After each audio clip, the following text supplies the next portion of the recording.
이혼은 무슨 이혼이야? 당장 취소해. 내가 너 얼굴 못 들고 다니게 만들 거야. 저는 30대 후반의 어린 딸을 키우고 있는 싱글맘입니다. 하지만 몇 년 전만 해도 저는 남편을 진심으로 사랑하며 행복한 결혼 생활을 꿈꿨던 평범한 신부였습니다. 남편과의 연애는 정말 순탄했어요. 회사 동료로 만나 자연스럽게 가까워졌고 그의 성실하고 책임감 있는 모습에 끌렸죠. 무엇보다 저를 대하는 태도가 따뜻했습니다. 데이트할 때마다 제 말을 귀 기울여 들어주고 작은 것 하나도 배려해주던 그 모습에 저는 이 사람과 평생을 함께하고 싶다는 확신이 조금씩 들었습니다. 프로포즈를 받던 날, 남편은 떨리는 목소리로 말했습니다. 나랑 결혼해 줄래? 저는 눈물을 흘리며 그 청혼을 받아들였습니다. 모든 게 완벽할 정도로 행복했지만 다만 한 가지, 남편에게는 제가 감수해야 할 부분이 있었어요. 바로 시댁의 집안 환경이었습니다. 남편은 가난한 집안의 장남이었고 시아버지는 일찍 돌아가셔서 홀어머니와 여동생을 책임져야 하는 상황이었죠. 남편은 그 사실을 프로포즈를 하기 전에 솔직하게 털어놨고 저는 그런 그의 모습이 오히려 더 믿음직스럽게 느껴졌습니다. 괜찮아. 우리 함께 잘해나가면 되잖아. 저는 밝게 웃으며 대답했고 남편은 제 손을 꼭 잡으며 고마워했습니다. 그때만 해도 저는 시댁과도 좋은 관계를 유지하며 행복한 가정을 꾸릴 수 있을 거라 믿었어요. 하지만 그건 착각이었습니다. 결혼을 앞두고 시댁에 첫 방문을 했을 때 저를 기다리고 있던 건 따뜻한 환대가 아니라 차갑고 계산적인 시선들이었습니다. 시어머니는 저를 위아래로 훑어보더니 첫마디를 던졌어요. 키가 좀 작네? 우리 아들이 178인데 며느리도 키가 좀 크면 좋겠는데. 저는 당황했지만 애써 웃으며 인사를 건넸습니다. 처음 뵙겠습니다. 앞으로 잘 부탁드립니다. 그래, 여기 앉아. 시어머니의 말투는 무뚝뚝했고 옆에 앉아있던 시누이는 저를 힐끔 쳐다보며 비웃듯 코웃음을 쳤습니다. 분위기가 심상치 않았지만 그래도 저는 이 자리를 잘 넘겨야 한다는 생각에 최대한 밝게 행동했어요. 그런데 본격적으로 결혼 이야기가 나오자 시어머니와 시누이는 본색을 드러내기 시작했습니다. 혼수는 당연히 너희 쪽에서 다 준비하는 거지? 시어머니가 당연하다는 듯 말했습니다. 네? 혼수요? 저희 집은 평범한 편이라. 제가 말끝을 흐리자 시누이가 끼어들었어요. 오빠 장남이잖아요. 그래도 신부 쪽에서 혼수 제대로 안 차려주면 체면이 안 서는데? 그리고 예단도 좀 제대로 해줘야 할 거 아니야? 우리 아들 정말 잘났고 귀한 아들이거든. 시어머니는 마치 자기 아들이 재벌가 도련님이라도 되는 양 거들먹거렸습니다. 저는 어이가 없었지만 남편을 생각해서 참았어요. 그 부분은 저희가 충분히 상의해서 합리적으로 준비하겠습니다. 그러자 시누이가 비꼬듯 말했습니다. 합리적, 그게 뭔데요? 설마 반반하자는 거 아니죠? 우리 오빠가 돈도 훨씬 많이 벌 텐데. 우리 집은 형편이 어려우니까 신부 집에서 다 알아서 해줘야지. 그게 예의 아니야? 시어머니의 말에 저는 할 말을 잃었습니다. 제가 있는 집 딸도 아닌데 마치 재벌가의 시집이라도 가는 것처럼 요구하는 게 황당했죠. 그때 남편이 나섰습니다.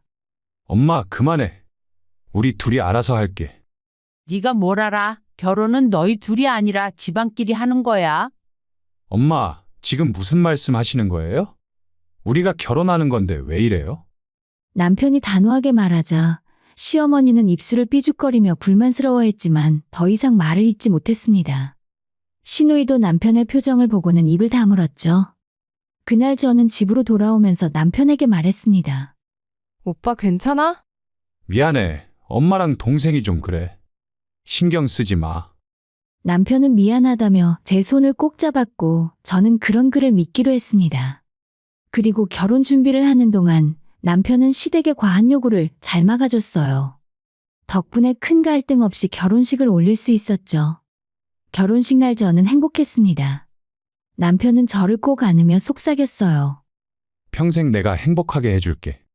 저도 남편을 믿었고 우리 둘이 함께라면 어떤 어려움도 이겨낼 수 있을 거라 생각했습니다. 하지만 그건 제 착각이었어요. 결혼 생활이 길어질수록 남편의 태도는 점점 변해갔고 시댁 식구들의 본심도 서서히 드러나기 시작했습니다. 그리고 그 모든 게 폭발한 건 제 아버지께서 물려주신 선산의 가치가 하늘 높은 줄 모르고 치솟았을 때였죠. 그때부터 제 인생은 완전히 달라졌습니다. 결혼 초반 남편은 정말 연애 때처럼 다정했어요. 퇴근하면 제일 먼저 저를 안아주고 오늘 힘들었지? 라며 위로해주던 사람이었죠. 하지만 그런 모습은 그리 오래가지 못했습니다. 결혼 3년 차에 접어들면서 남편의 태도가 조금씩 변하기 시작했어요. 처음엔 사소한 변화였습니다. 퇴근 후에 저와 대화하는 시간이 줄어들고 주말에도 친구들과 약속을 잡는 일이 잦아졌죠. 오늘은 집에서 같이 저녁 먹을까? 제가 조심스럽게 물으면 남편은 귀찮다는 듯 대답했습니다. 나는 오늘 친구들이랑 약속 있어. 당신 혼자 먹어. 이번 주에만 벌써 3번째 약속이네. 왜 그래? 내가 친구도 마음대로 못 만나? 결혼했다고 해서 감옥에 갇힌 건 아니거든. 남편의 말투는 점점 날카로워졌고 저는 더 이상 할 말이 없어 입을 다물 수밖에 없었습니다. 그리고 결혼 5년 차, 저는 딸을 낳았어요. 임신하는 동안 아이가 생기면 남편이 다시 가정에 관심을 가질 거라 기대했지만 현실은 달랐어요. 남편은 육아를 전적으로 제 몫으로 돌렸고 밤에 아이가 울어도 코를 골며 잠만 잤습니다. 아기 좀 봐줘. 나도 너무 피곤해. 나 내일 회사 가야 하는데 당신이나 해. 나도 이제 일주일 뒤면 복직인데. 그게 나랑 무슨 상관이야? 애는 원래 엄마가 키우는 거잖아. 저는 할 말을 잃었습니다. 남편은 자기 아이인데도 육아를 마치 남의 일처럼 생각했어요. 결국 저는 친정어머니의 도움을 받으며 간신히 직장과 육아를 병행해야 했습니다. 그리고 결혼 6년 차에 이제 남편은 완전히 다른 사람이 되어 있었습니다. 당신 때문에 숨 막혀 죽겠어. 집에서라도 좀 조용히 있을 순 없어? 어느 날 저녁 퇴근한 남편이 현관문을 쾅 닫으며 소리쳤습니다. 저는 그저 저녁 먹을래? 라고 물었을 뿐인데 말이죠. 무슨 일 있어? 나한테 왜 그래?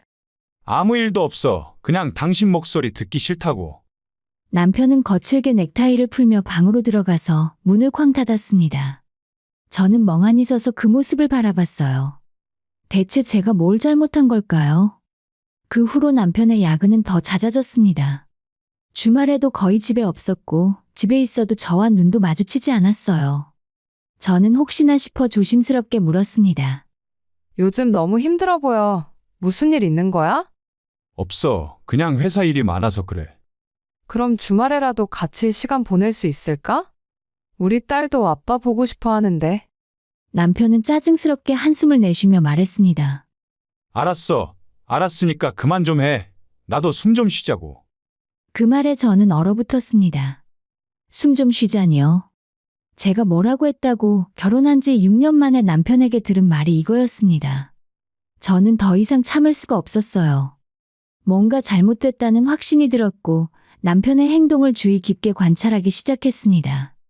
그리고 얼마 지나지 않아 결정적인 증거를 발견했죠. 남편이 샤워하러 간 사이 거실에 놓인 남편의 핸드폰에서 카톡 알림이 울렸습니다. 평소라면 그냥 넘겼을 텐데 그날따라 이상한 예감이 들었어요. 저는 떨리는 손으로 핸드폰을 집어들었고 화면에 떠있는 메시지를 봤습니다. 오빠, 우리 다음엔 언제 만나? 그때 그 백화점 또 가고 싶어. 저는 심장이 쿵 내려앉는 걸 느꼈습니다. 손가락이 떨렸지만 저는 용기를 내서 대화창을 열었어요.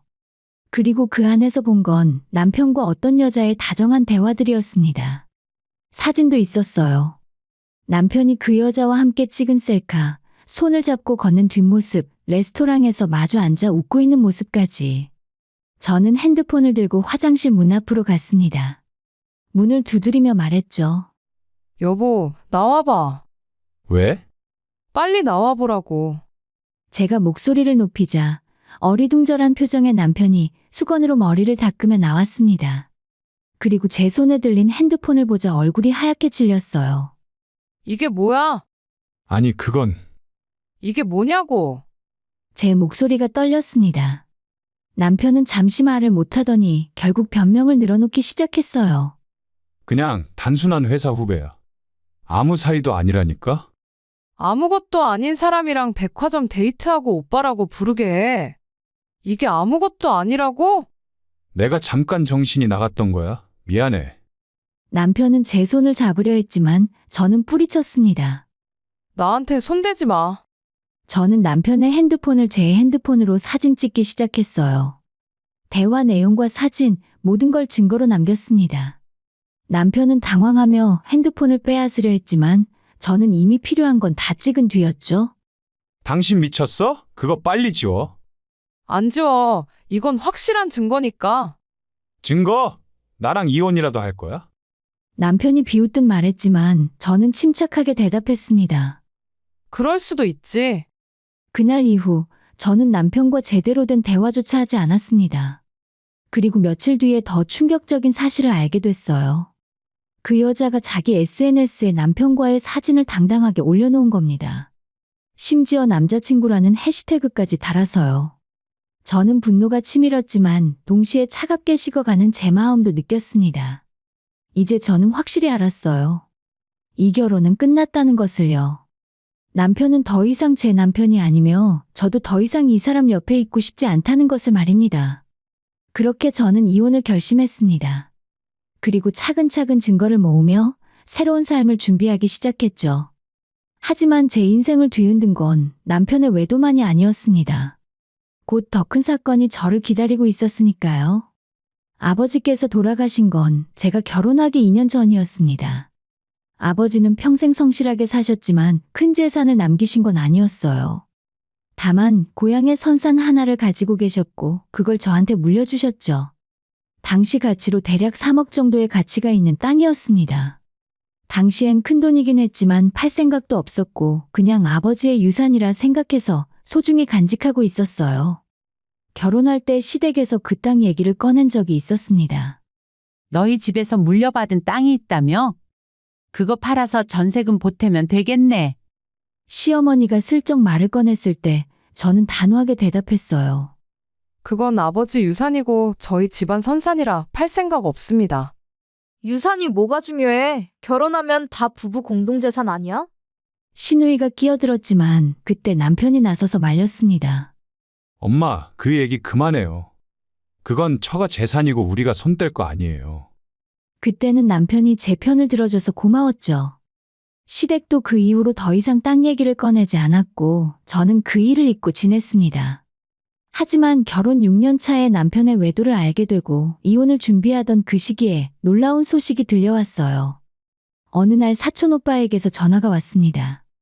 야, 너네 산 근처에 도로 뚫린다는 거 알아? 도로요? 무슨 도로요?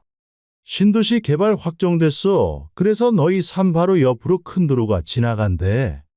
지금까진 그 산에 제대로 된 도로도 없어서 맹지나 마찬가지였잖아.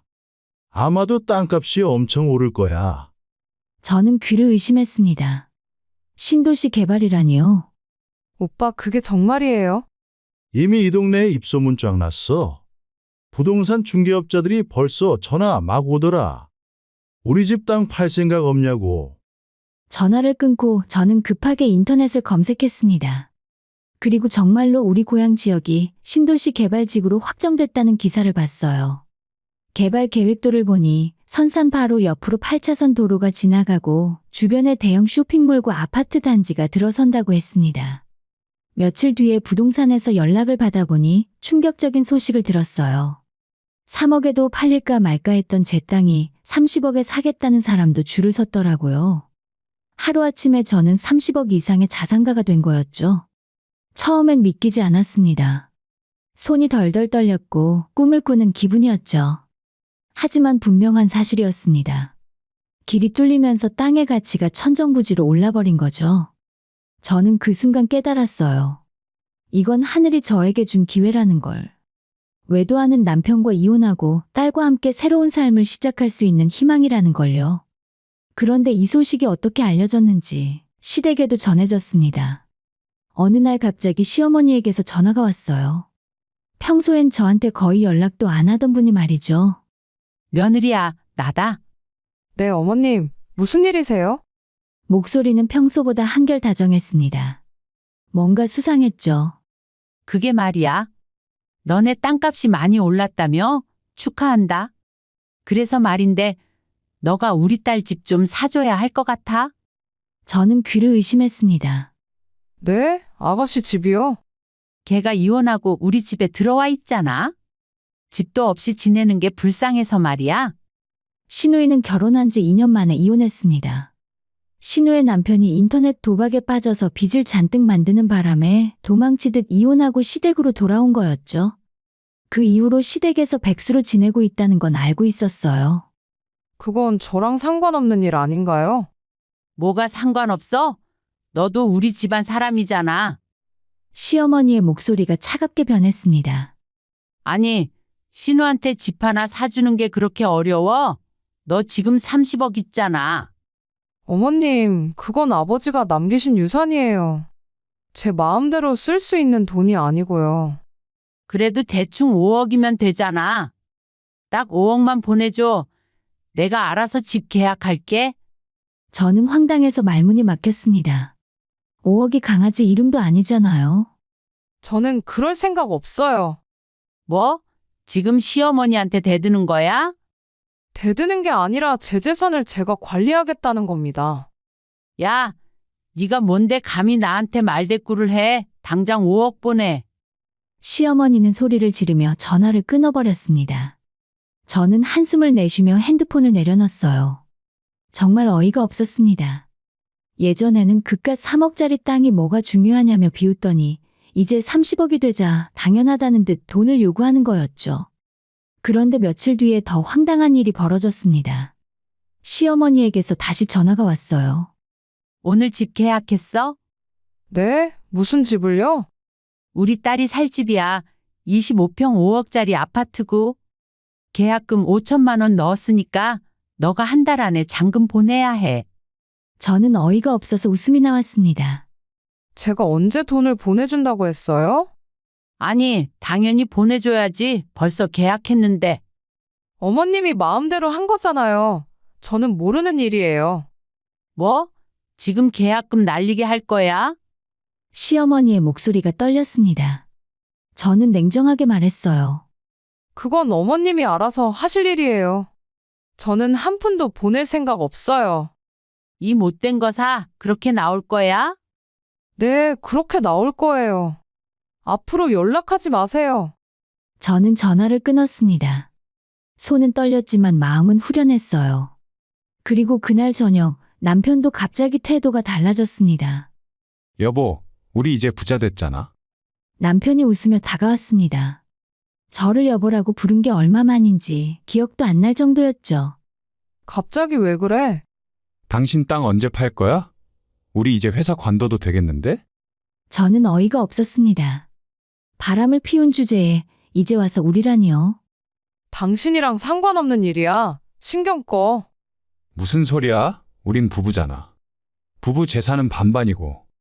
남편이 당연하다는 듯 말했습니다. 그리고 나 벤츠 사고 싶은데 어차피 내 동생 집 잔금도 마련해야 하고. 당신 땅 반만 팔자. 15억이면 다 되고도 남잖아. 저는 더 이상 참을 수가 없었습니다. 부모가 물려준 재산은 부부 공동재산이 아니야. 뭐? 법적으로 상속받은 재산은 특유재산이라고 배우자가 권리를 주장할 수 없어. 남편은 황당한 표정으로 저를 쳐다봤습니다. 거짓말하지 마.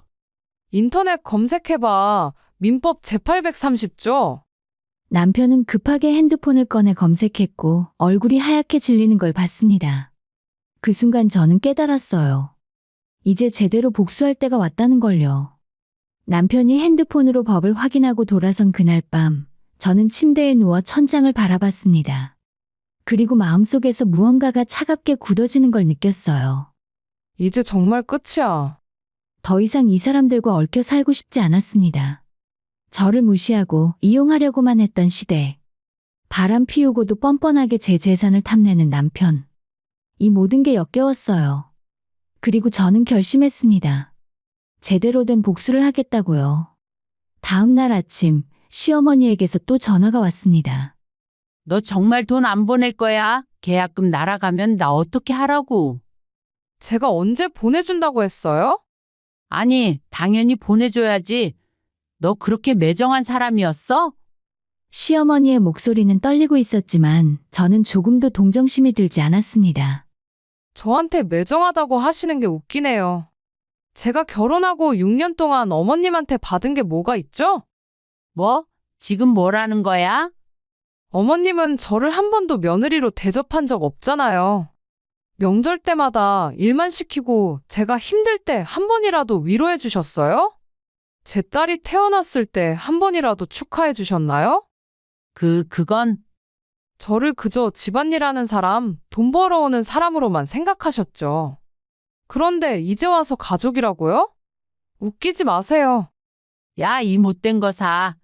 네가 감히 시부모한테 대들어? 시어머니가 소리를 질렀지만 저는 침착하게 말을 이었습니다. 그동안에 정이 있으니까 제가 돈 보내드릴게요. 뭐? 정말이야? 시어머니의 목소리가 갑자기 밝아졌습니다. 그래, 역시 우리 며느리가 착하긴 해. 양심상 계약금 낸 5천만 원은 우리가 부담할 테니까 4억 5천만 원 보내줘. 그건 좀 아닌 것 같고요. 5만 원 보내드릴게요. 뭐? 5만 원? 그게 제가 해드릴 수 있는 전부인 것 같아요. 잠시 침묵이 흘렀습니다. 그리고 시어머니가 미친 듯이 소리를 질렀어요. 야, 이 미친 거사. 겨우 5만 원으로 뭘 하라고? 욕하지 마세요. 저 지금 녹음하고 있어요.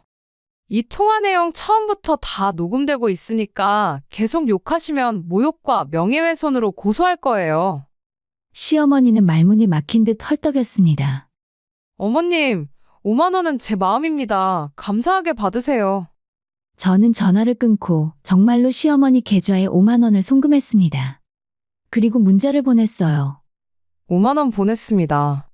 너무 고마워할 필요는 없고요. 어머님 노후 자금에 보태 쓰세요. 앞으로 연락하지 마시고 건강하게 오래오래 사세요. 문자를 보내고 나니 속이 후련했습니다. 약 1시간 뒤 커피를 마시고 있을 때 초인종이 울렸어요. 문을 열자 시어머니와 신우가 서 있었습니다. 두 사람 모두 얼굴이 불그락푸르락했죠. 야, 너 진짜 나랑 해보자는 거야? 시어머니가 핸드폰을 흔들며 소리쳤습니다. 진짜로 5만 원을 보냈어? 너 지금 나 놀리는 거야? 제가 안 보낸 것도 아니고 돈을 보냈는데 왜 그러세요? 5억을 달라고 했지? 5만 원 달라고 했어? 신우도 끼어들었습니다. 이게 뭐 하는 짓이에요? 저 집 못 사게 하려고 일부러 이러는 거죠? 아가씨, 저는 집사라고 한 적 없어요. 어머니가 마음대로 계약한 거잖아요. 그래도 우리는 가족이잖아요. 신우가 울먹이며 말했습니다. 우리가 언제 가족처럼 지낸 적이 있었어요? 저는 차갑게 웃었습니다. 아가씨는 제가 결혼할 때부터 저를 무시했잖아요. 오빠가 아깝다. 언니는 우리 오빠한테 안 어울린다고 했던 거 다 기억해요. 아니, 그건 신우는 말문이 막혔습니다. 시어머니가 다시 소리쳤어요. 아무튼 안 돼. 당장 5억, 아니 4억 5천만 원만 보내라. 안 그러면 계약금 다 날린단 말이야. 그건 제 문제가 아니에요. 네가 그렇게 나올 거면 우리도 가만 안 있어.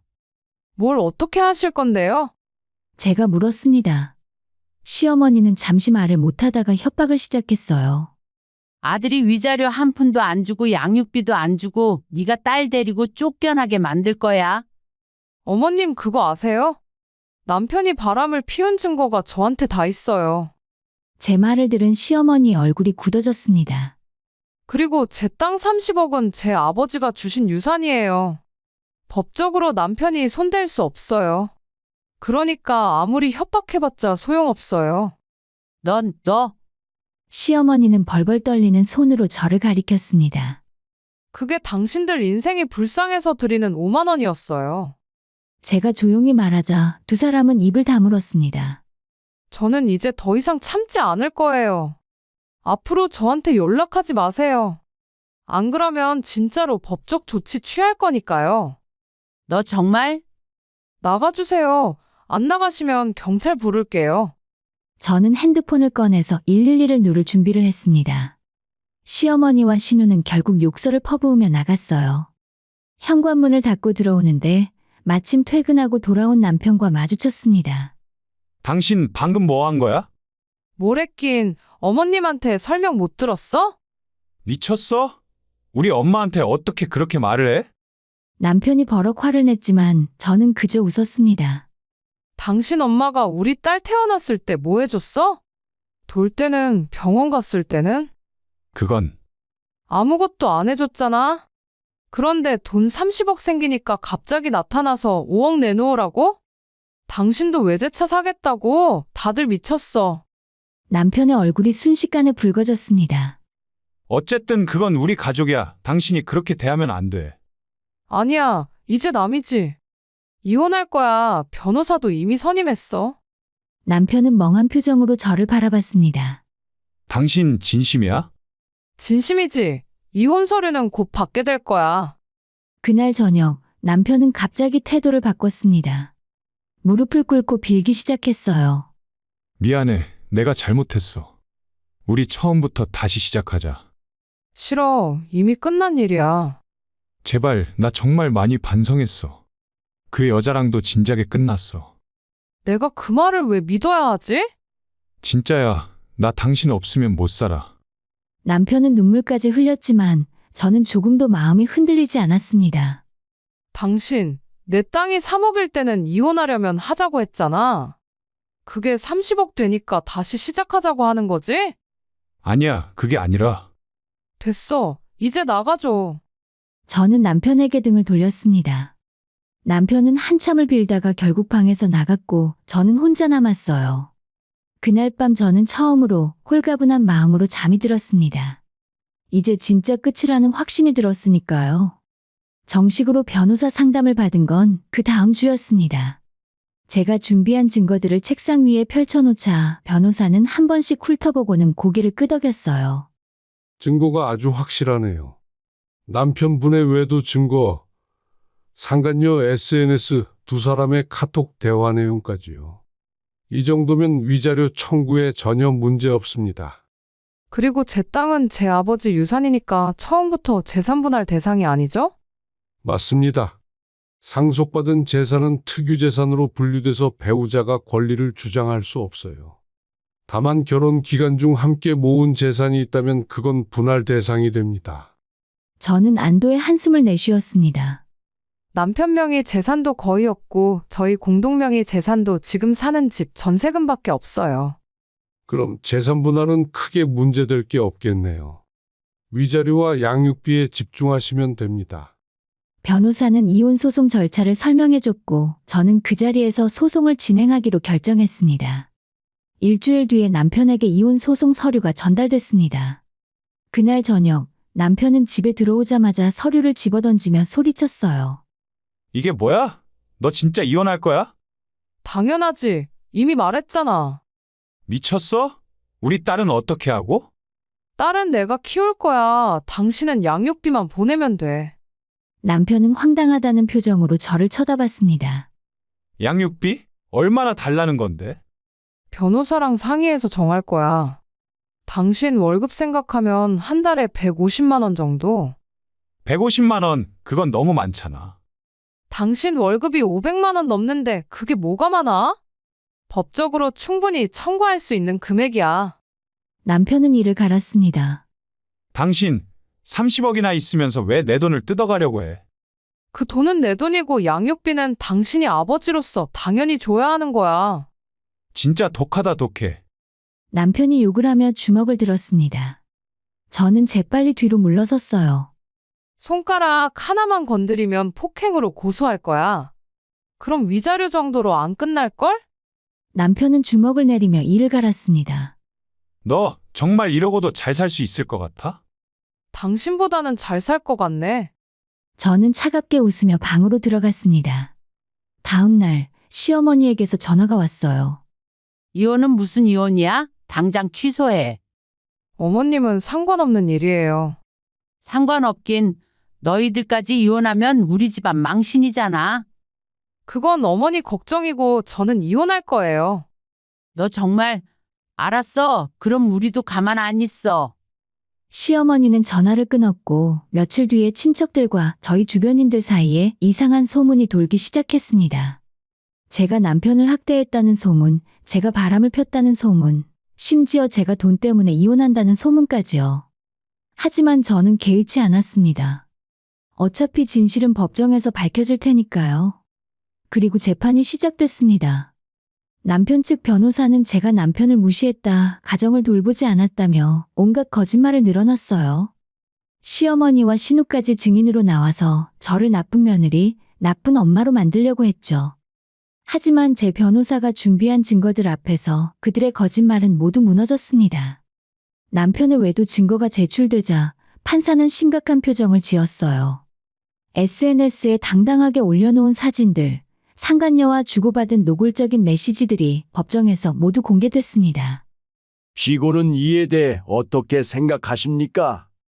판사가 물었을 때 남편은 얼굴이 새하얗게 질린 채 아무 말도 못했어요. 게다가 저는 시댁의 횡포도 증거로 제출했습니다. 시어머니가 제 땅을 팔아서 신우집을 사달라고 요구한 녹음 파일과 욕설을 퍼부은 문자 메시지, 협박성 발언까지요. 이건 심각한 수준의 시대 갈등이군요. 판사는 서류를 넘기며 한숨을 쉬었습니다. 결국 판결이 나왔습니다. 이혼 인용, 위자료 3천만 원, 양육비 월 100만 원까지. 이혼을 하며 남편이 저에게 배상해야 했습니다. 판결문을 받아든 순간 저는 눈물이 날 것 같았어요. 드디어 자유를 얻었다는 안도감이 밀려왔죠. 그 후 시댁의 몰락은 빠르게 진행됐습니다. 시모와 신우는 계약금 5천만 원을 날렸고 남편까지 그 집에 들어가 살기 시작하면서 생활 수준이 추락했어요. 남편은 더 비참했습니다. 이혼하고 상간녀에게 돌아가려 했지만 잘 되지 않았다고 해요. 남편은 상간녀에게도 버림받고 직장에서도 소문이 나서 따가운 시선을 받게 됐습니다. 결국 따돌림을 받다가 회사를 그만두고 다른 곳으로 이직했지만 그곳에서도 적응하지 못하고 우울증에 빠졌죠. 저는 나중에 들었어요. 남편이 정신과 치료까지 받고 있다고요. 솔직히 동정심은 전혀 들지 않았습니다. 전부 자업자득이었으니까요. 어느 날 저녁 남편이 제가 일하고 있는 미술학원으로 찾아왔습니다. 문을 열자 초라한 모습의 남편이 서 있었어요. 여긴 뭐하러 왔어? 당장 돌아가. 제발, 나 정말 잘못했어. 딸도 너무 보고 싶고. 남편은 눈물을 흘렸지만 저는 차갑게 말했습니다. 딸 만나고 싶으면 면접 교섭 신청해. 법적 절차 밟으면 볼 수 있어. 그게 아니라. 그럼 뭔데? 나랑 다시 결혼하자고? 됐어. 나는 이제 당신 없이 잘 살고 있어. 저는 물감통을 집어들었습니다. 안 나가면 당신 머리에 이거 뒤집어 씌울 거야. 미안해. 진짜 미안해. 남편은 고개를 떨구고 돌아섰습니다. 그 뒷모습이 초라해 보였지만 저는 조금도 마음이 흔들리지 않았어요. 남편이 완전히 사라지자 저는 경찰에 신고했습니다. 접근금지 명령을 신청하기 위해서였죠. 며칠 뒤에 남편에게 접근금지 명령이 내려졌습니다.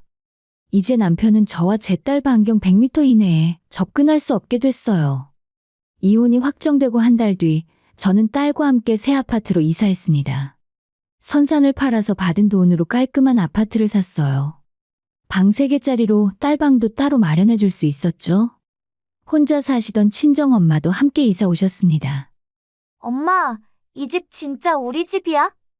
이사를 하던 날 딸아이가 신나서 방방 뛰며 물었습니다. 그래, 우리 집이야. 이제 여기서 살 거야. 와, 내 방 진짜 크다. 딸은 자기 방으로 뛰어가며 좋아했습니다. 그 모습을 보니 제 선택이 옳았다는 확신이 들었어요. 친정 어머니가 옆에서 말씀하셨습니다. 잘했다. 그런 인간들이랑 평생 사느니 이게 100배 낫지. 네, 이제 정말 편하네요. 저는 처음으로 마음 편히 웃을 수 있었습니다. 새 출발을 위해서 저는 집 근처에 미술학원을 열었습니다. 대학 시절 미술을 전공했던 경험을 살려 어린이 미술학원을 차린 거예요. 아파트 2층 상가를 임대해서 깔끔하게 꾸몄고 SNS 홍보를 시작했죠. 처음엔 걱정도 됐습니다. 과연 학생들이 올까 싶었거든요. 하지만 의외로 반응이 좋았어요. 한 달 만에 학생 20명이 등록했고 석 달 뒤엔 60명까지 늘어났습니다. 입소문이 나면서 대기 명단까지 생겼죠. 학부모님들의 칭찬을 들을 때마다 보람을 느꼈습니다. 돈도 벌고 제가 좋아하는 일도 하고 딸과 함께 시간도 보낼 수 있으니 일석삼조였어요. 친정어머니가 학원 일도 도와주시고 집에서 딸아이도 봐주셔서 저는 마음 편히 일할 수 있었습니다. 딸의 웃는 얼굴을 보면 행복했습니다. 이제 아빠 없이도, 아니 오히려 아빠가 없어서 더 행복한 삶을 살고 있었어요. 그렇게 평화로운 날들이 이어졌습니다. 남편은 물론이고 시어머니와 신우에게서도 더 이상 연락이 오지 않았어요. 저는 이제 완전히 그들과 단절된 삶을 살고 있었습니다. 그리고 이제 이혼한 지 1년이 지났습니다. 학원은 더욱 번창했고 딸은 씩씩하게 자라고 있었어요. 친정엄마도 건강하게 지내시고 저도 행복했어요. 과거의 상처는 이제 아물었고 남은 건 저와 딸 그리고 우리 가족의 행복뿐이었어요. 저를 무시하고 이용하려 했던 사람들은 모두 사라졌습니다. 이제 저는 과거가 아닌 미래를 보고 살아갑니다. 저와 딸의 행복을 위해 묵묵히 나아가며 살아갈 것입니다. 그리고 저는 압니다. 이 선택이 제 인생 최고의 결정이었다는 것을요.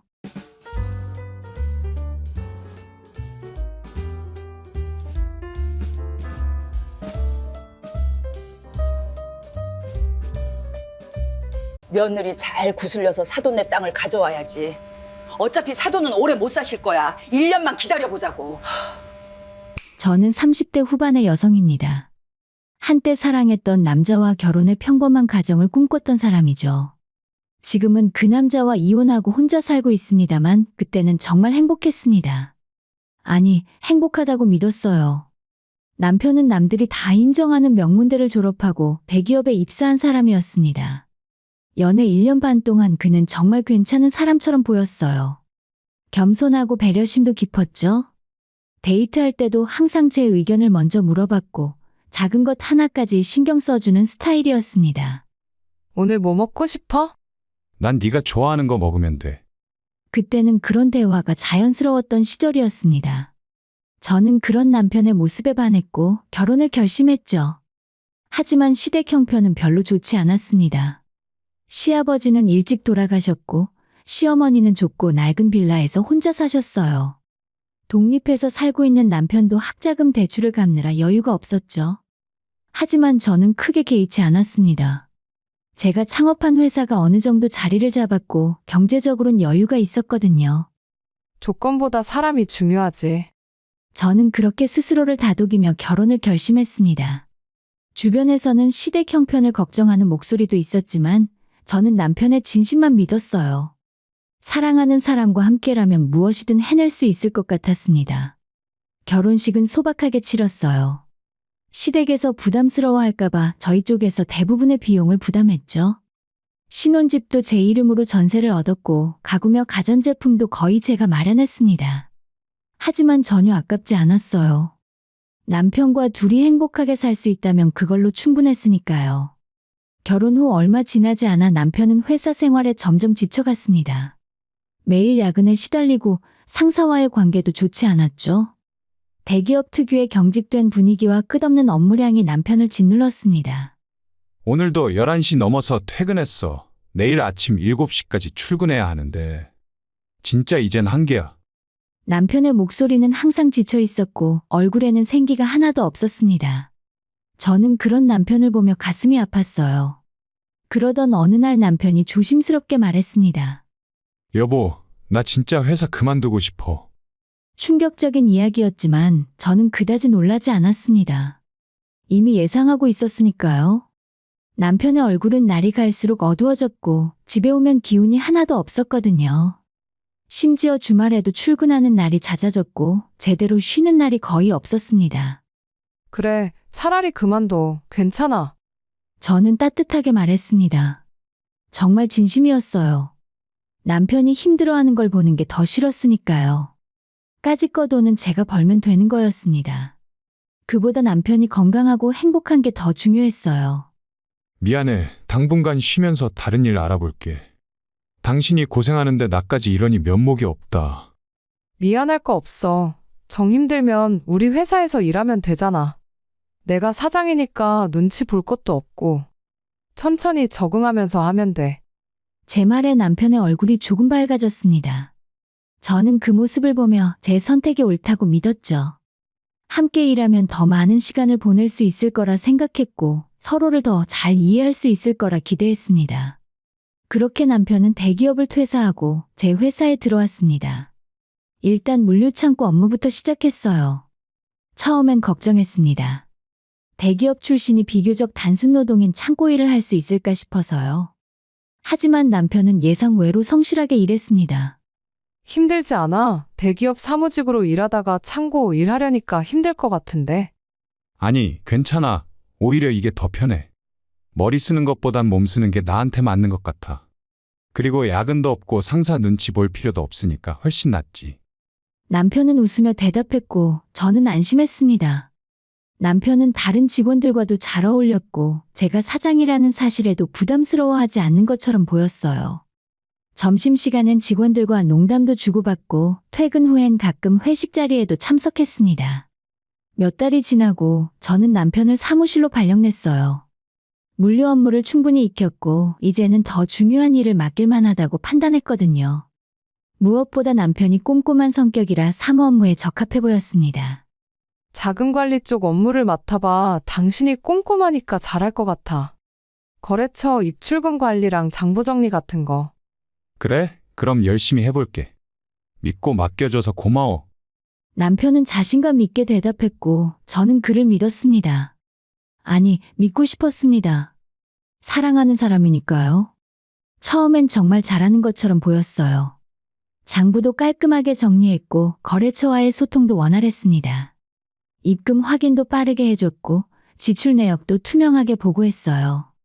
저는 남편에게 점점 더 많은 권한을 넘겼죠. 회사 법인카드도 맡겼고 중요한 계약서 검토도 함께 했습니다. 하지만 그때 저는 모르고 있었어요. 남편의 태도가 조금씩 달라지고 있다는 걸요. 처음에 겸손함은 사라지고 직원들에게 명령하는 투로 말하기 시작했어요. 너 이거 왜 이렇게 했어? 내가 분명히 말했잖아. 앞으로는 사장님한테 보고하기 전에 나한테 먼저 확인받아. 가끔 제 앞에서도 내가 알아서 할게. 라며 보고를 생략하곤 했죠. 저는 그게 업무에 자신감이 생긴 거라 생각했습니다. 좋은 신호라고 여겼어요. 요즘 피곤해 보여. 좀 그래. 회사 일이 생각보다 복잡하네. 거래처 관리가 쉽지 않아. 저는 남편이 많은 일을 하게 되면서 스트레스를 받는다고 생각했습니다. 그래서 더 배려하려 했어요. 집에서는 되도록 회사 얘기를 꺼내지 않으려 했고 남편이 편히 쉴 수 있도록 신경 썼죠. 주말엔 맛있는 음식을 해주고 가끔 여행도 다녀왔습니다. 그런데 지금 돌이켜보면 그때부터였던 것 같아요. 남편이 저를 속이기 시작한 거죠. 저는 그저 사랑하는 사람을 믿었을 뿐인데 그 믿음이 제 인생 최대의 실수가 될 줄은 꿈에도 몰랐습니다. 사랑과 신뢰가 때로는 가장 큰 약점이 될 수 있다는 걸 저는 그때 알지 못했어요. 어느 날 친정 어머니의 칠순생신이 다가왔습니다. 평소 건강이 좋지 않으셨던 어머니였지만 그래도 칠순은 큰 잔치였죠. 저는 시골 친정에 내려가서 소박하게나마 가족들과 함께 축하해드리고 싶었습니다. 여보, 우리 이번 주말에 친정 갈 거야. 엄마 칠순이거든. 알겠어. 그럼 선물 뭐 준비할까? 남편은 평소처럼 자연스럽게 대답했습니다. 그런데 문제는 시어머니였어요. 남편이 전화를 받더니 난처한 표정을 지었습니다. 우리 엄마도 같이 가고 싶대. 사돈 칠순인데 인사드려야 한다고. 솔직히 내키지 않았습니다.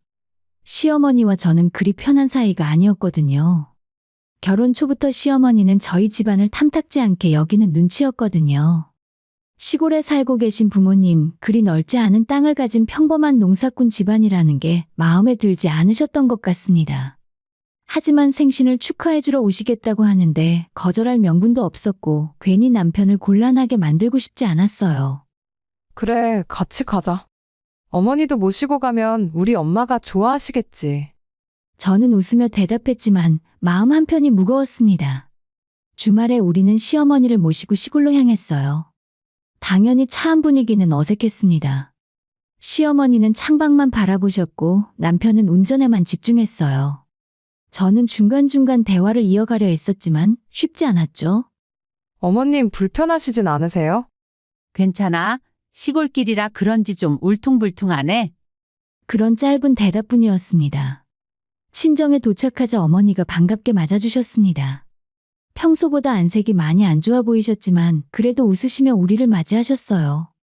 사돈, 칠순 생신 축하드립니다. 시어머니가 정중하게 인사를 건넸고 어머니도 고맙다며 손을 잡아주셨습니다. 겉으로 보기엔 참 화목한 모습이었죠. 저녁 준비는 동네 분들과 그 동네에 사는 친척들이 조금씩 도와주셨습니다. 시골 잔치답게 소박하지만 정성스러운 음식들이 차려졌어요. 저는 부엌으로 오가며 손님들을 챙기느라 정신이 없었습니다. 너무 무리하지 마. 손님들은 우리가 챙길 테니까. 이모가 걱정스럽게 말씀하셨지만 저는 괜찮다며 웃었습니다. 1년에 한 번 있는 어머니 생신인데 이 정도는 당연한 일이었으니까요.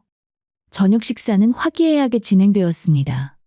남편도 친척 어르신들과 이야기를 나누며 자연스럽게 어울렸고 시어머니도 어머니 옆에 앉아 담소를 나누셨어요. 저는 그 모습을 보며 안도했습니다. 역시 가족 행사엔 다 같이 모이는 게 좋긴 하네. 하지만 그 생각은 그날 밤 완전히 뒤집히게 됩니다. 밤 11시가 넘어 손님들이 모두 돌아가고 집안이 조용해졌습니다. 어머니는 피곤하신지 일찍 주무시러 가셨고 친척들도 각자 방으로 들어갔어요. 저도 피곤했지만 설거지가 아직 남아있어서 부엌으로 향했습니다. 그런데 복도를 지나가는데 안방 쪽에서 작은 목소리가 들려왔어요. 남편과 시어머니의 목소리였죠. 저는 무심코 그 대화를 듣기 위해 걸음을 멈췄습니다. 사돈 건강이 많이 안 좋아 보이던데? 시어머니의 목소리였습니다. 요즘 들어 많이 약해지셨어. 병원도 자주 다니시고. 사실 거기까지 듣고 저는 그냥 지나치려 했어요. 두 사람이 저희 어머니의 건강을 걱정하는 대화인 것 같았으니까요. 그런데 다음 말이 저를 그 자리에 얼어붙게 만들었습니다. 그러니 앞으로 얼마나 더 사시겠어. 괜히 병원비만 축내는 거 아니야? 시어머니의 목소리는 소름이 돋도록 냉정했습니다. 저는 귀를 의심했어요. 방금 뭐라고 한 거죠? 엄마, 이 집에선 그런 말 하지 마. 장모님이 들으시면 어떡해. 남편이 조심스럽게 말했지만 시어머니는 멈추지 않았습니다. 뭐가 어때? 사실이잖아. 근데 사돈 땅은 그래도 꽤 되지? 아까 보니까 꽤 넓던데. 이래저래 한 5,000평 정도 되는 것 같아. 위치도 괜찮고. 남편의 대답에 저는 충격을 받았습니다. 남편이 저희 친정 땅을 언제 확인한 걸까요? 그리고 왜 그런 얘기를 시어머니와 나누는 건지 이해할 수 없었습니다. 그 정도면 값이 꽤 나가겠네. 사돈이 돌아가시면 당연히 며느리가 받을 거 아니야? 그럼요. 집안 외동딸이니까. 그럼 우리 거나 마찬가지네. 시어머니의 목소리에는 묘한 만족스러움이 묻어났습니다. 저는 숨이 막혔어요. 근데 와이프는 땅 팔 생각 없다고 했어요. 그럼 너가 잘 설득해야지. 시골 땅 갖고 있어봤자 뭐해? 팔아서 현금으로 바꾸는 게 낫지. 그 돈으로 사업도 더 키우고. 엄마 말이 맞긴 한데 걔가 워낙 고집이 세서. 남편의 목소리는 난처해 보였지만 반박하지는 않았습니다. 저는 그 순간 온몸이 떨렸어요. 어차피 사돈은 오래 못 사실 거야. 병원도 자주 다니신다며. 그럼 빠르면 1, 2년 안에 해결되겠지. 엄마, 목소리 좀 낮춰. 남편이 급하게 시어머니의 입을 막으려 했지만 이미 다 들려버렸습니다.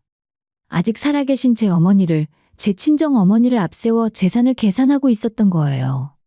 저는 그 자리에서 도망치듯 부엌으로 향했습니다. 손이 떨려서 컵을 제대로 잡을 수도 없었어요. 가슴이 답답하고 숨쉬기조차 힘들었습니다. 믿고 싶지 않았습니다. 사랑하는 남편이 그리고 시어머니가 제 어머니에 대해 그런 이야기를 나눴다는 게 현실이라는 게 믿기지 않았습니다. 저는 찬물을 한 잔 마시고 진정하려 애썼습니다. 하지만 머릿속에서는 방금 들은 대화가 계속 맴돌았어요. 우리 엄마가 오래 못 사신다고? 땅이 자기 거나 마찬가지라고? 분노와 배신감이 동시에 밀려왔습니다. 저는 그날 밤 잠을 이룰 수 없었어요. 옆에서 편안하게 자고 있는 남편을 보며 이 사람이 정말 제가 아는 그 사람이 맞나 싶었습니다. 다음 날 아침, 저는 평소처럼 웃으며 아침 준비를 도왔어요. 시어머니도 남편도 아무렇지 않은 듯 행동했죠. 마치 어젯밤 그런 대화가 없었던 것처럼요. 하지만 저는 이미 결심했습니다. 이대로 넘어갈 수 없다고. 제 어머니를 그리고 저 자신을 지켜야 한다고요. 그날 시골 친정에서의 하루가 제 인생의 방향을 완전히 바꾸는 전환점이 되었습니다. 서울로 돌아온 저는 평소처럼 행동했어요. 남편에게도 시어머니에게도 아무런 내색을 하지 않았어요. 하지만 마음속으로는 이미 결심을 굳힌 상태였습니다. 정확한 진실을 확인해야 한다고요. 여보, 오늘 회사 일 때문에 오늘 좀 늦을 것 같아. 월요일 저녁 남편이 전화를 걸어왔습니다. 그래, 알겠어. 저녁은 먹었어? 거래처랑 미팅 있어서 그냥 밖에서 먹을게. 전화를 끊고 저는 곧바로 집으로 향했습니다. 평소보다 일찍 퇴근한 거죠. 남편이 늦는다니 오늘이 기회였습니다. 집에 도착하자마자 저는 남편의 서재로 향했습니다. 책상 위에는 노트북이 놓여 있었고 서랍 안에는 각종 서류들이 정리되어 있었어요. 손이 떨렸지만 저는 침착하게 노트북을 켰습니다. 비밀번호는 쉽게 풀렸습니다. 우리 결혼 기념일이었거든요. 아이러니하게도 그 사람은 저를 배신하면서도 결혼 기념일을 비밀번호로 쓰고 있었던 거죠. 파일들을 하나씩 열어보기 시작했습니다. 처음엔 평범한 업무 문서들 뿐이었어요. 하지만 개인 폴더를 열었을 때 저는 숨이 멎는 줄 알았습니다. 이혼소송 준비. 파일 이름부터 충격적이었습니다. 손이 떨렸지만 저는 파일을 열었어요. 문서에는 저에 대한 내용이 빼곡히 적혀 있었습니다. 하지만 그 내용은 전부 왜곡되고 과장된 것들이었죠. 아내는 회사 운영에 무능하며 직원 관리를 제대로 하지 못해 사원들의 불만이 높음. 불만이 높다고? 저희 회사는 오히려 직원들의 만족도가 높고 동종업계 이직률도 매우 낮은 편이었는데 말이죠. 시어머니에게 소홀하고 명절에도 시댁 방문을 꺼림. 거짓말이었습니다. 오히려 제가 먼저 시댁 방문을 제안했던 적이 더 많았어요. 남편을 회사에서 부하 직원처럼 대하며 직원들 앞에서 인격적 모욕을 일삼음. 저는 한 번도 남편을 함부로 대한 적이 없었습니다. 오히려 다른 직원들보다 더 배려했죠. 문서는 계속 이어졌습니다. 제가 남편에게 경제적으로 의존하게 만들었다는 내용, 남편의 의견을 무시하고 독단적으로 회사를 운영한다는 내용. 모두 거짓이거나 왜곡된 것들이었어요. 가장 충격적인 건 마지막 부분이었습니다. 아내와의 결혼 생활은 정신적 학대의 연속이었으며 이혼 시 재산 분할과 위자료를 청구할 예정. 회사 지분의 30% 이상을 요구할 것. 저는 화면을 멍하니 바라봤습니다. 이게 정말 제가 아는 남편이 쓴 글인가요? 저를 이렇게까지 모함할 수 있는 사람이었나요? 분노가 치밀어 올랐지만 저는 침착함을 유지했습니다. 이 문서를 USB에 복사했어요. 증거로 남겨야 했으니까요. 다른 파일들도 확인하기 시작했습니다. 그러다 자금 관리라는 폴더를 발견했어요. 호기심에 열어봤는데 그 안에는 회사 장부와는 다른 엑셀 파일들이 있었습니다. 내용은 가히 충격적이었습니다. A거래처에서 회사로 입금되어야 할 금액 중 일부가 남편의 개인 계좌로 들어가 있었던 거예요. 금액은 작게는 50만 원부터 많게는 300만 원까지 다양했습니다. 2025년 3월 A거래처 정상금 500만 원 중 80만 원 개인 계좌 입금. 2025년 4월 A거래처 정상금 800만 원 중 120만 원 개인 계좌 입금. 기록은 계속 이어졌고 저는 손이 덜덜 떨렸습니다. 다른 파일들도 마찬가지였어요. B거래처, C거래처 모두 같은 방식으로 돈을 빼돌리고 있었던 겁니다. 총액을 계산해보니 무려 2억 5천만 원에 달했습니다. 거의 1년 넘게 조금씩 빼돌린 거죠. 이게 횡령이잖아. 저는 입술을 깨물었습니다. 믿었던 사람이, 사랑했던 사람이 저를 이렇게까지 배신할 수 있다는 게 믿기지 않았어요. 하지만 증거는 너무나도 명확했습니다. 저는 모든 파일을 USB에 복사했어요. 그리고 서랍을 뒤지기 시작했습니다. 얼마 지나지 않아 서랍 깊숙한 곳에서 통장 몇 개를 발견할 수 있었어요.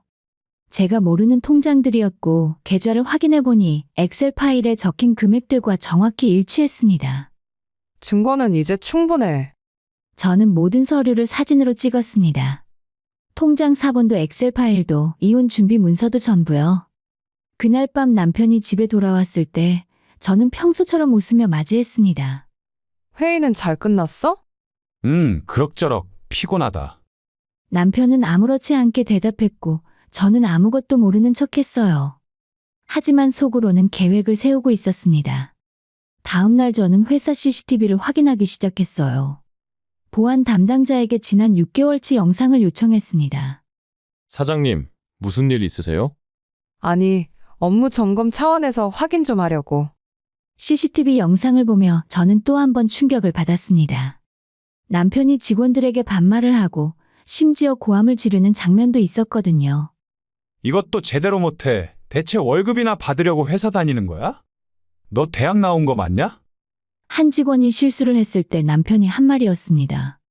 그 직원은 고개를 숙인 채 사과했고 남편은 비웃듯이 웃었어요. 다음부턴 제대로 해. 나한테 혼나기 싫으면? 또 다른 영상에서는 거래처 직원과 은밀하게 대화하는 장면도 있었습니다. 아예 회사 창고 구석에서 봉투를 주고받는 모습이 선명하게 찍혀 있었어요. 저는 모든 영상을 따로 저장했습니다. 이건 역시 강력한 증거가 될 테니까요. 이제 준비는 끝났습니다. 저는 곧바로 변호사 사무실을 찾아갔어요. 안녕하세요. 이혼 소송과 횡령건으로 상담을 좀 받고 싶은데요. 중년의 여성 변호사가 저를 맞이했습니다.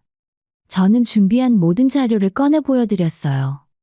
남편이 회사 자금을 횡령했고 저 몰래 이혼 소송을 준비하고 있었습니다. 이 자료들을 보시면 변호사는 자료를 꼼꼼히 살펴보더니 고개를 끄덕였습니다. 증거가 충분하네요. 횡령건은 형사고소가 가능하고 이어지는 이혼 소송도 유리하게 진행할 수 있을 것 같습니다. 남편이 가족 간 재산 문제는 처벌받지 않는다고 주장할 것 같은데요. 회사가 법인이죠? 그럼 업무상 횡령죄가 성립됩니다. 가족이라 해도 당연히 처벌받습니다. 변호사의 말에 저는 안도했습니다. 법이 제 편이라는 게 확인된 거니까요. 그럼 소송 준비를 시작하겠습니다. 우선 이혼 소송부터 제기하고 횡령건은 형사고소로 진행하겠습니다. 저는 고개를 끄덕였습니다. 이제 돌아갈 수 없는 강을 건너는 거였어요. 하지만 후회는 없었습니다. 제 자신을, 제 회사를 그리고 제 어머니를 지키기 위해서라도 이 길을 가야 했으니까요. 그날 밤 저는 남편에게 마지막으로 웃어 보였습니다. 내일부터는 더 이상 웃어줄 일이 없을 테니까요. 그날은 평범한 월요일 아침처럼 시작되었습니다. 남편은 평소처럼 출근 준비를 했고 저도 아무렇지 않게 아침 식사를 준비했어요. 하지만 제 가방 안에는 이미 법원에 제출할 서류들이 들어 있었습니다. 오늘 좀 일찍 나가야 할 것 같아. 오전에 거래처 미팅이 있어서. 그래, 조심해서 다녀와. 저는 웃으며 남편을 배웅했습니다.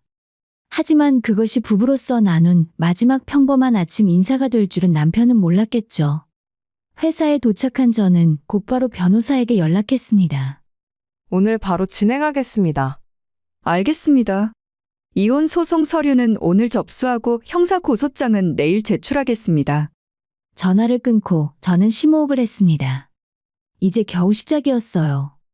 오후 3시쯤 남편에게 이혼 소송 서류가 전달되었다는 연락을 받았습니다. 그리고 얼마 지나지 않아 남편에게서 전화가 왔어요. 여보, 지금 뭐야 이거? 이혼 소송이라니. 이게 대체 뭐야? 남편의 목소리는 당황스러움으로 가득했습니다. 집에 와서 이야기해. 회사에서 전화로 할 내용은 아니니까. 저는 차분하게 대답하고 전화를 끊었습니다. 손이 떨렸지만 저는 제 자신을 다잡았어요. 저녁 7시 남편이 집에 돌아왔습니다. 얼굴은 붉게 달아올라 있었고 눈에는 분노가 가득했어요. 대체 무슨 짓이야? 내가 뭘 잘못했다고 이혼 소송을 해? 남편이 소리를 질렀지만 저는 침착하게 대답했어요. 당신이 뭘 잘못했는지 정말 몰라서 물어. 친정에서 엄마 앞세워서 땅 얘기하던 거, 회사 돈 빼돌린 거, 그리고 나 몰래 이혼 준비하던 것까지 다 알고 있어. 그러자 남편의 얼굴이 하얗게 변했습니다. 그건 말이지. 변명할 생각하지 마. 증거도 다 있으니까. 당신 노트북에 있던 파일들, 비자금 통장 내역, CCTV 영상 전부 다 있으니까 변명하지 마. 저는 준비한 서류 사본을 남편 앞에 던졌습니다. 남편은 서류를 보더니 말문이 막힌 듯 했어요. 이건 오해야. 내가 설명할게. 오해? 2억 5천만 원을 횡령한 게 오해야? 거래처에서 개인 통장으로 돈 받은 게 오해냐고. 남편은 대답하지 못했습니다. 저는 계속 말을 이어갔어요. 내일 형사 고소장도 접수될 거야. 업무상 횡령죄로. 각오 단단히 하는 게 좋을걸? 뭐? 고소한다고? 야, 우리 부부 아니야? 가족끼리 그런 거로 고소를 해? 얼마 되지도 않는 돈으로. 남편이 다급하게 말했지만 저는 고개를 저었습니다. 우리 회사는 법인이야. 당신은 정식 직원으로 등록되어 있고 가족이라고 횡령이 용서되는 건 아니야. 제발 이러지 말자. 내가 잘못했어. 일단 돈은 회사 통장에 다 돌려줄게. 남편이 제 손을 잡으려 했지만 저는 뿌리쳤습니다. 이미 늦었어. 법적으로 진행할 거야. 그날 밤 남편은 계속 사정을 했지만 저는 단호했습니다. 한치도 물러설 생각이 없었어요. 그리고 다음날 형사 고소장이 접수되었다는 연락을 받았습니다. 그리고 오후쯤 회사로 예상치 못한 방문객이 찾아왔어요. 사장님, 외부에서 오신 분이 찾으시는데요. 직원이 조심스럽게 말했습니다. 나가보니 다름 아닌 시어머니가 서 있었어요. 어머님 무슨 일로 오셨어요? 야, 네가 감히 우리 아들한테 무슨 짓을 한 거야? 시어머니가 다짜고짜 고성을 질렀습니다. 주변 직원들이 그 소란에 놀라 쳐다봤어요. 일단 사무실로 들어가시죠. 여기서 얘기할 내용은 아니니까요. 저는 최대한 침착하게 시어머니를 사무실로 안내했습니다. 그리고 문을 닫자마자 시어머니가 소리를 질렀어요. 우리 아들이 뭘 잘못했다고 고소를 해? 부부 싸움은 칼로 물베기라고 하는데 이렇게까지 할 일이야? 이건 단순한 부부 싸움이 아니에요. 횡령이에요. 범죄라고요. 횡령? 우리 아들이 그 회사에서 얼마나 고생했는데 창고에서부터 시작해서 온갖 굳은 일을 다 도맡아서 했잖아. 시어머니의 목소리는 점점 커졌습니다. 그건 당연한 거예요. 월급을 받았으니까요. 그리고 창고 일은 처음 적응하라고 배치한 거였고 얼마 안 가서 사무실로 옮겼잖아요. 사무실로 옮겼다고? 쥐꼬리만한 월급 주면서 무슨. 우리 아들 대기업 다닐 때가 얼마나 좋았는데 네가 유혹해서 회사로 끌어들인 거잖아. 저는 어이가 없었습니다. 남편이 스스로 퇴사를 결정했고 제 회사로 오겠다고 했던 건데 말이죠. 없는 사실을 왜곡하지 마세요. 남편이 회사 생활 힘들어서 스스로 그만둔 거예요. 제가 강요한 적 없어요. 강요 안 했어? 그럼 왜 우리 아들을 창고직이나 하라고 보냈어? 명문대 나온 사람을 한낱 창고 일꾼으로 만들다니. 시어머니는 제가 하는 말이 이해 안 가는 건지 계속 같은 말을 반복했습니다. 저는 한숨을 쉬었어요. 겨우 이런 얘기 하러 오신 거 아니시죠? 본론만 말씀하세요. 일단 고소부터 취하해. 너 진짜 우리 아들 감옥 보낼 거야? 취하 절대 안 해요. 횡령한 돈 2억 5천만 원 모두 변제하고 그에 따른 법적 처벌도 받아야 해요.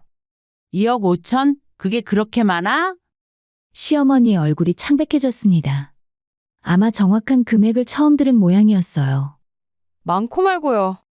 거의 1년 넘게 조금씩 빼돌린 거예요. 증거도 저한테 다 있고요.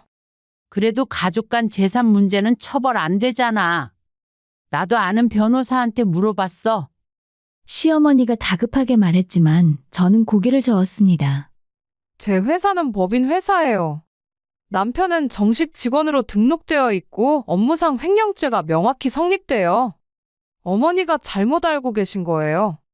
그럼 진짜 감옥에 가는 거야? 네, 진짜 형사처벌 대상이에요. 시어머니는 주저앉듯 의자에 앉았습니다. 순식간에 어머님의 얼굴에서 핏기가 쫙 빠졌어요. 제발 우리 아들은 살려줘. 내가 이렇게 빌게.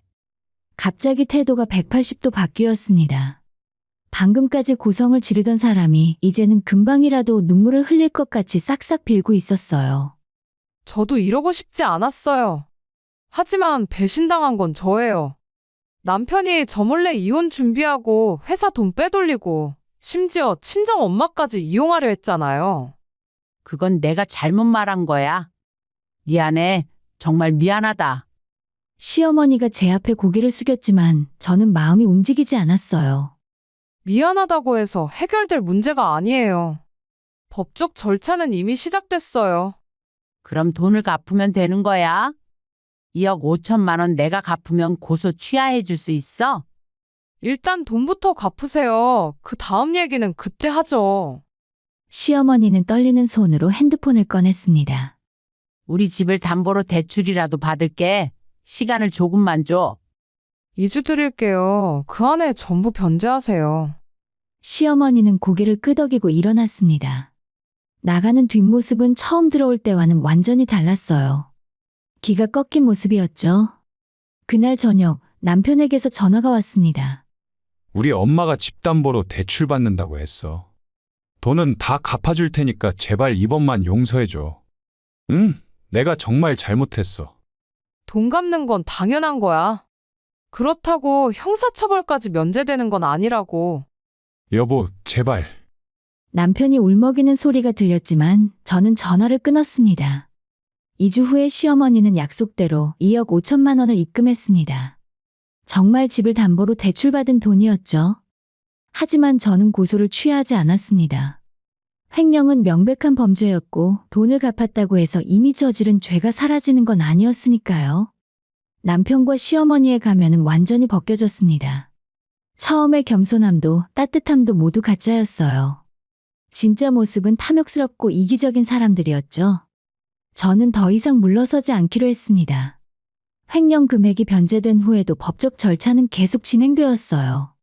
남편은 여전히 형사처벌만이라도 피하려 애를 썼고 이혼 소송에서도 끝까지 자기 몫의 재산 분할을 요구했어요. 사장님, 법원에서 연락 왔습니다. 다음 주 화요일에 조정 기일이 잡혔다고 하네요. 변호사가 전화로 알려주었습니다. 알겠습니다. 준비 잘하겠습니다.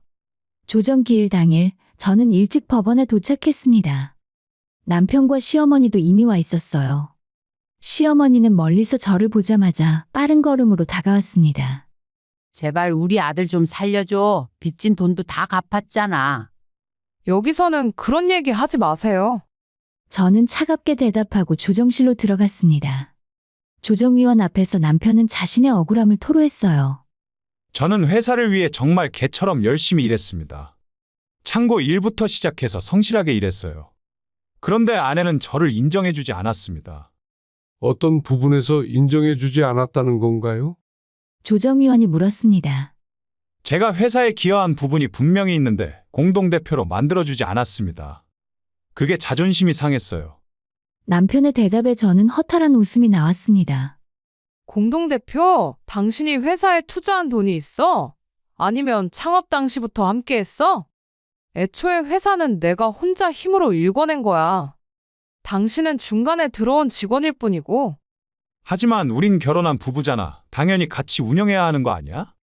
남편이 목소리를 높였습니다. 결혼했다고 회사 지분이 자동으로 생기는 건 아닙니다. 더군다나 횡령까지 한 사람에게 무슨 지분을 주나요? 조정위원도 제 말에 고개를 끄덕였습니다. 횡령건은 형사 사건으로 별도 진행 중인 걸로 알고 있는데 맞습니까? 네, 맞습니다. 업무상 횡령죄로 고소한 상태입니다. 피고 측에서는 이에 대해 어떻게 생각하십니까? 조정위원이 남편에게 물었습니다. 그건 제가 잘못했습니다. 하지만 다 갚았잖아요. 그런데 왜 계속 처벌하려는 건지 모르겠어요. 남편의 목소리는 떨리고 있었습니다. 횡령은 변제 여부와 관계없이 처벌 대상이야. 더군다나 2억 5천만 원이라는 금액은 결코 가볍지 않다고 생각해. 제가 단호하게 말했습니다. 조정은 결렬되었습니다. 남편이 끝까지 재산 분할을 요구했고 저는 단 한 푼도 줄 수 없다는 입장이었으니까요. 그럼 정식 재판으로 가겠습니다. 조정위원이 한숨을 쉬며 말했습니다. 몇 주 후에 재판이 시작되었어요. 남편 측 변호사는 역시나 남편의 회사 기여도를 강조하며 재산 분할을 주장했어요. 하지만 제 변호사는 미리 준비한 자료를 제출했습니다. 피고가 회사에 기여했다는 증거가 전혀 없습니다. 오히려 CCTV 영상을 보시면 직원들에게 갑질을 일삼았고 업무상 횡령을 저질렀습니다. 이것이 기여입니까? 회사 CCTV 영상이 법정에서 재생되었습니다. 남편이 직원들에게 고함을 지르는 장면, 거래처 직원과 은밀하게 돈 봉투를 주고받는 장면이 낱낱이 공개되었어요. 남편의 얼굴은 실시간으로 창백해졌습니다. 그리고 피고는 원고 몰래 이혼 소송을 준비하며 허위 사실을 기재한 문서를 작성했습니다. 이는 원고에 대한 명백한 배신 행위입니다. 제 변호사가 남편의 노트북에서 발견한 문서를 제출했습니다. 재판부는 모든 증거를 검토한 후에 판결을 내렸어요. 피고의 회사 기여도가 인정되지 않으므로 재산분할 청구를 기각합니다. 이혼은 원고의 청구를 인용하여 허가합니다. 판결이 떨어지는 순간 저는 깊은 숨을 내쉬었습니다. 드디어 끝났어요. 하지만 형사사건은 아직 남아있었습니다. 며칠 후에 형사재판이 열렸어요. 피고는 약 1년간 회사 자금 2억 5천만 원을 횡령했습니다. 이는 계획적이고 지속적인 명백한 범죄 행위입니다. 남편 측 변호사는 선처를 호소했습니다. 피고는 이미 전액을 변제했고 깊이 반성하고 있습니다. 무엇보다 초범인 점을 고려해 주시기 바랍니다. 하지만 재판부는 엄정했습니다. 업무상 횡령은 신뢰 관계를 저버린 중대한 범죄입니다. 더군다나 피해자가 배우자라는 점에서 죄질이 더욱 나쁩니다. 징역 1년 6개월을 선고합니다. 벌금이나 집행유예도 아닌 실형이었습니다. 남편은 그 자리에서 주저앉았고 시어머니는 울음을 터뜨렸어요. 판사님 제발요. 우리 아들 한 번만 봐주세요. 하지만 판결은 번복되지 않았습니다. 법정을 나서는데 시어머니가 제 앞을 막아섰어요. 이제야 네가 만족하냐? 우리 아들 인생 망쳤으니까. 남편 인생을 망친 건 어머님과 남편 본인이에요. 저는 그 말을 남기고 시어머니를 지나쳐 걸어갔습니다. 결코 뒤돌아보지 않았어요. 그날 이후 저는 회사 운영에 더욱 집중했습니다. 남편이 빠진 자리는 생각보다 빨리 채워졌어요. 새로운 직원을 채용했고 거래처 결제 시스템도 처음부터 재정비했습니다. 회사는 점점 안정을 찾아갔어요. 신규 거래처도 늘어났고 매출도 증가했어요. 주말에는 친정에 내려가서 어머니와 자주 시간을 보냈죠. 어머니는 제 손을 꼭 잡으셨어요. 너가 그동안 고생 많았다. 괜찮아요, 엄마. 이제 다 끝났어요. 그래 잘했어. 넌 잘못한 거 하나도 없어. 어머니의 말씀에 눈물이 났습니다. 그동안 참고 참았던 감정들이 한꺼번에 쏟아져 나왔어요. 어머니는 더 이상 아무 말 없이 제 등을 토닥여 주셨습니다. 그 따뜻함이 제 마음을 위로해 주었어요. 시골 땅은 여전히 그 자리에 있었습니다. 어머니가 평생 지켜온 땅, 누군가는 탐냈지만 결국 지켜낸 땅. 저는 그 땅을 보며 다짐했습니다. 엄마가 지키신 것처럼 나도 내 것을 지킬 거야. 앞으로는 절대 그런 놈들한테 빼앗기지 않을 거야. 며칠 후에 어머니의 건강검진 결과가 나왔습니다. 다행히 큰 문제는 없었고 오히려 전보다 좋아지셨다고 했어요. 의사 선생님이 요즘 내가 스트레스를 덜 받으셔서 그런 거 같대.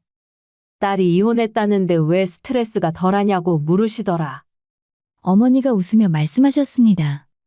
나쁜 사람이랑 헤어졌으니까 당연히 스트레스가 줄죠. 엄마도 맘 편하시잖아요. 그래, 그 사람들 생각만 해도 속이 뒤집혔는데 이제 안 봐도 되니까 얼마나 좋은지 몰라. 저는 어머니와 함께 웃었습니다. 오랜만에 진심으로 웃는 것 같았어요. 서울로 돌아오는 길에 저는 창밖을 바라보며 생각했습니다. 힘들었지만 올바른 선택이었다고. 사랑했던 사람과의 이별은 아팠지만 제 가족과 회사를 지킨 것은 옳았다고요. 이혼 후 1년이란 시간이 빠르게 지났습니다. 생각보다 빨리, 생각보다 담담하게 시간은 흘러가더라고요. 주변 사람들은 가끔 물었습니다. 재혼 생각은 없어? 아직 젊은데. 지금은 아니에요. 혼자도 충분히 행복하거든요. 거짓말이 아니었습니다. 정말로 혼자가 편했고 행복했어요. 저는 이제 압니다. 혼자서도 충분히 행복할 수 있다는 것을요. 사랑은 제 삶을 더 단단하게 만들어줄 수 있을 때 아름답습니다. 제 삶을 무너뜨리는 사랑은 사랑이 아니에요. 이제 저는 누구보다 저 자신을 사랑할 줄 압니다. 그 어떤 사랑보다 귀중한 내 인생의 주인으로 살아갈 준비가 되어 있습니다. 그리고 언젠가 정말로 저를 존중하고 사랑해주는 사람을 만난다면 그때는 다시 사랑할 수도 있을 것 같습니다. 하지만 지금은 아니에요. 지금은 저 자신과 함께하는 시간이 필요하니까요. 오늘도 저는 회사 문을 열고 직원들에게 인사하며 제가 만든 삶을 살아갑니다.